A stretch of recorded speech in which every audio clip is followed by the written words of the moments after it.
Hai people, selamat datang di podcast Muda Berkarya. Oke, untuk episode kali ini aku nggak bakal sendiri. Undang narasumber-narasumber inspiratif buat kalian yang mau punya motivasi untuk berbisnis, yang pengen survive di era konvergensi sekarang. Kalian jangan sampai ketinggalan episode-episode dari Muda Berkarya.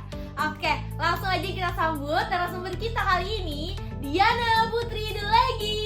Nah teman-teman, kita bakal banyak ngobrol bareng sama Kakak Diana seputar inspirasi gimana Kakak Diana tuh membangun bisnisnya, survive dari teknologi digital sekarang, dan kita sambil cari-cari tahu apa aja sih tips dan cara untuk sampai di titik ini. Apa aja sih tips dan cara untuk sampai di titik ini? Karena menurut aku tuh di umur sekarang Kakak Diana termasuk muda ya. Umur berapa Kak? Nah kali ini bareng Kakak Diana aku bakal ceritain seputar fashion, karena kebetulan Kakak Diana ini businesswoman.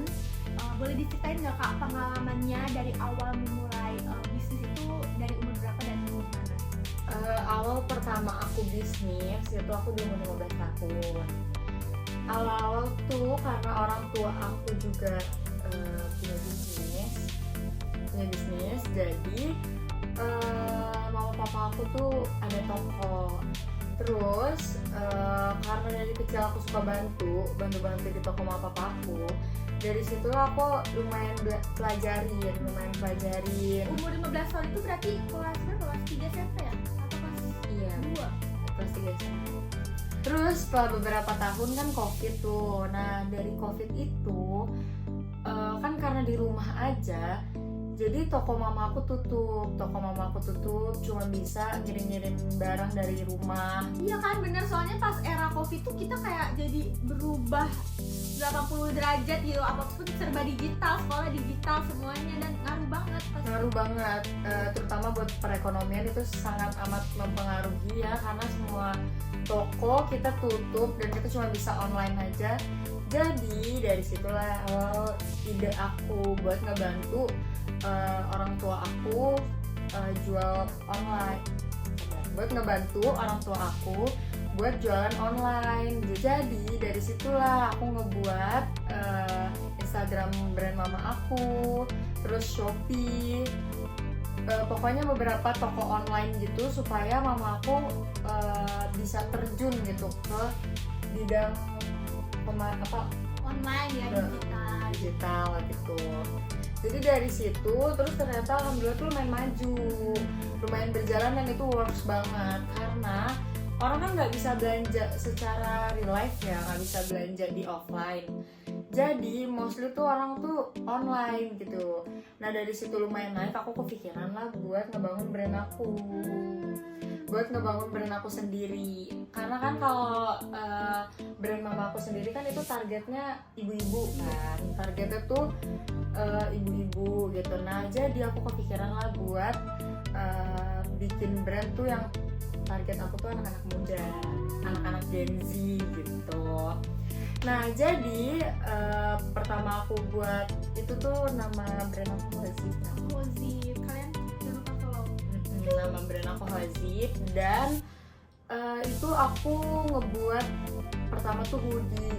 Jadi itu aku sambil mempelajari juga sih Kak, kayak aku tuh mempelajari apa bahan hoodie yang bagus gitu. Terus aku iya banget, jadi nih satu produk aku jadi, terus aku coba buat photoshootnya aku sesuaiin juga dengan Gen Z sekarang kan harus gaul banget ya, dan kita tuh harus update dengan berita terkini banget. Betul. Kita harus update dan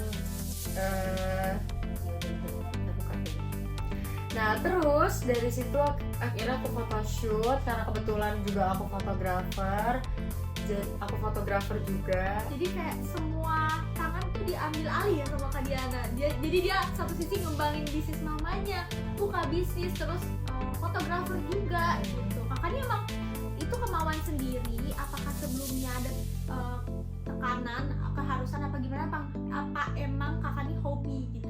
Nah kalau untuk fotografer, moto itu aku emang hobi. Jadi dari kecil itu karena aku hobi, jadi aku otodidak gitu. Aku otodidak, cuman masuk ke bisnis ini tuh banyak banget guys, yang aku pelajarin tuh banyak banget. Terus kita tuh harus nggak segampang itu loh kita buat mempelajari tentang bisnis online ini, karena itu sempet juga aku ikut lesnya gitu, buat kayak pemasaran nih harusnya gimana sih, marketing yang bagus tuh gimana gitu, yang sesuai dengan ketentuannya. iya yang sesuai sama zaman sekarang gitu, karena kan zaman berubah banget ya. Iya. Apalagi semenjak covid itu beda banget sama yang dulu gitu. Nah jadi dari situ akhirnya ternyata alhamdulillah berkembang sampai sekarang gitu.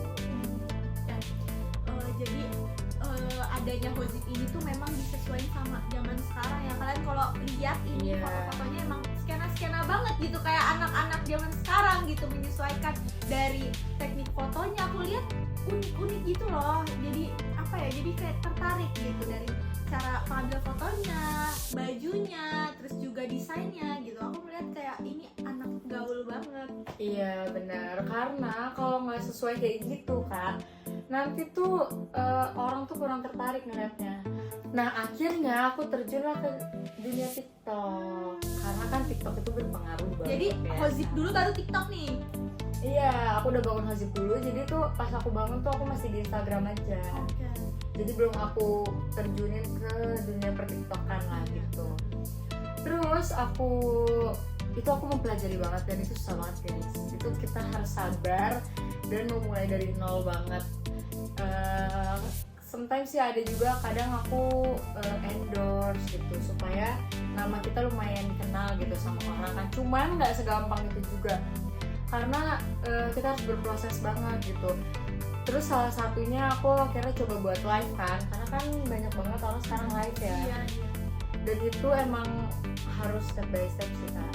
Itu kita tuh live dari awal nggak ada nonton, bener-bener nol yang nonton sampai. Apakah bosen kak kalau yang nontonnya lagi nggak suntuk gitu? Karena saya nonton aja kalau melihat live lama-lama tuh kayak suntuk gitu. Nah, saya suka ngebayangin di POV orang yang live tuh sesuntuk apa gitu kalau nggak ada yang nonton.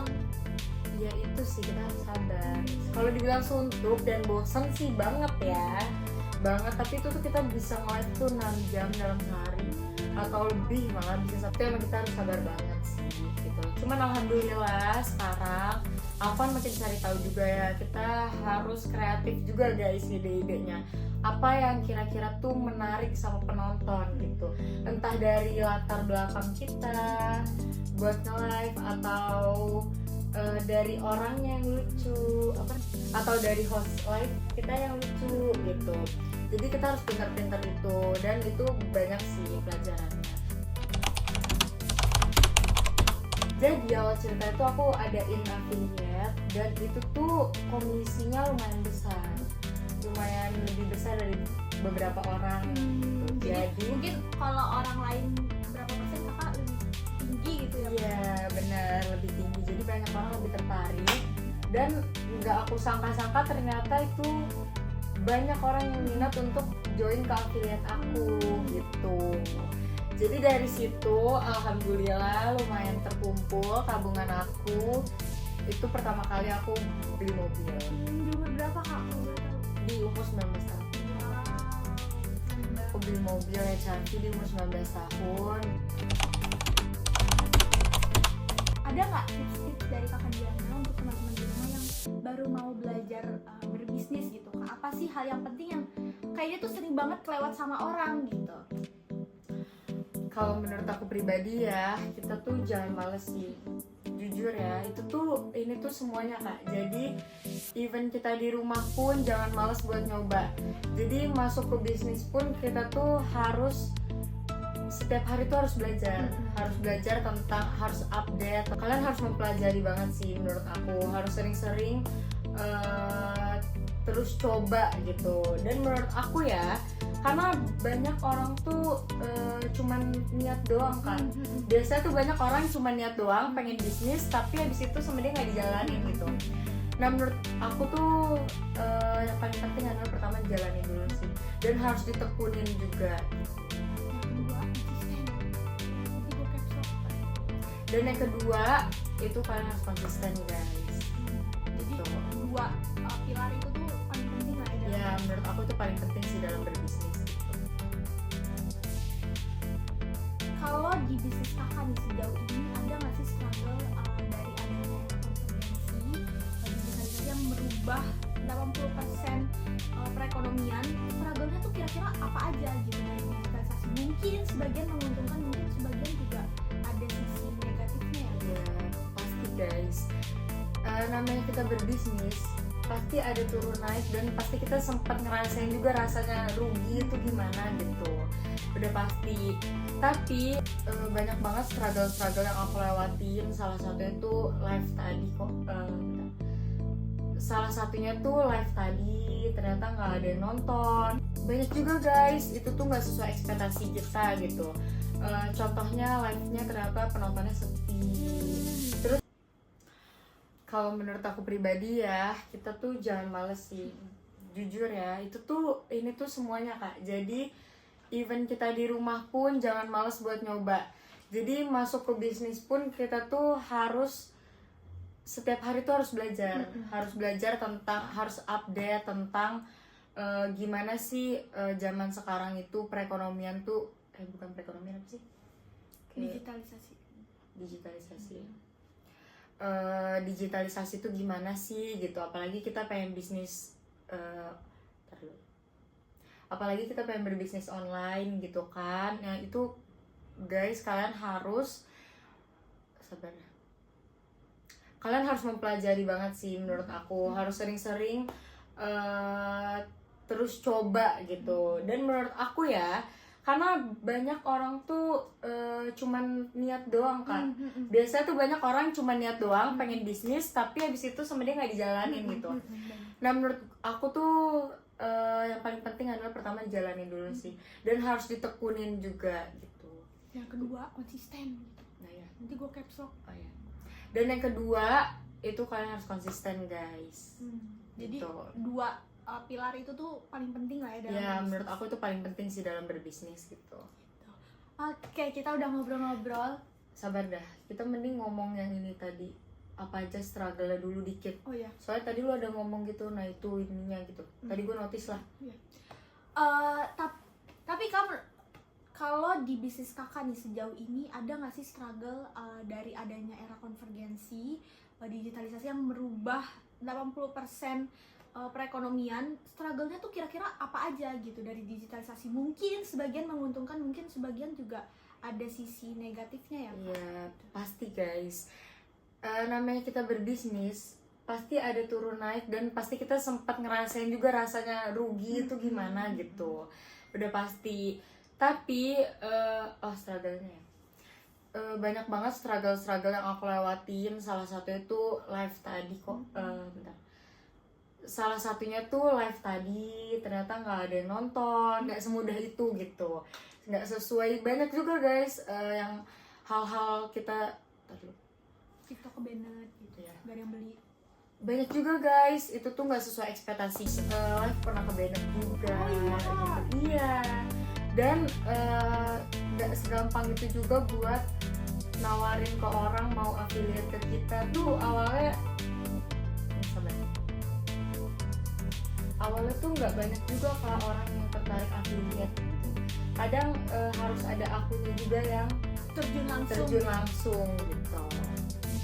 Jadi pasti ada ya di setiap bisnis struggle. Tapi apa nih Kak motivasi buat teman-teman di sana yang lagi ngalamin struggle di bisnis ini? Kakak bisa kasih? Kita harus konsisten dan berpikir positif terus kalau kita tuh bisa gitu. Kalau kita tuh bakal ngelewatin struggle itu, karena emang berbisnis itu guys yang paling susah ada konsisten. Soalnya namanya berbisnis kan itu tuh pasti turun naik gitu. Dan kita harus pelajarin, makanya tadi aku bilang harus pelajarin setiap hari gitu, update yang terbaru apa gitu.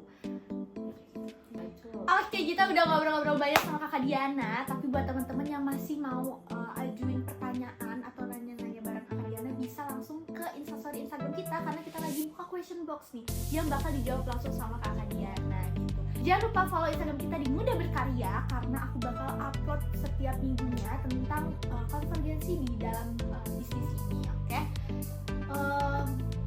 Semoga cerita-cerita dari Kakak Diana ini menginspirasi kalian yang lagi mau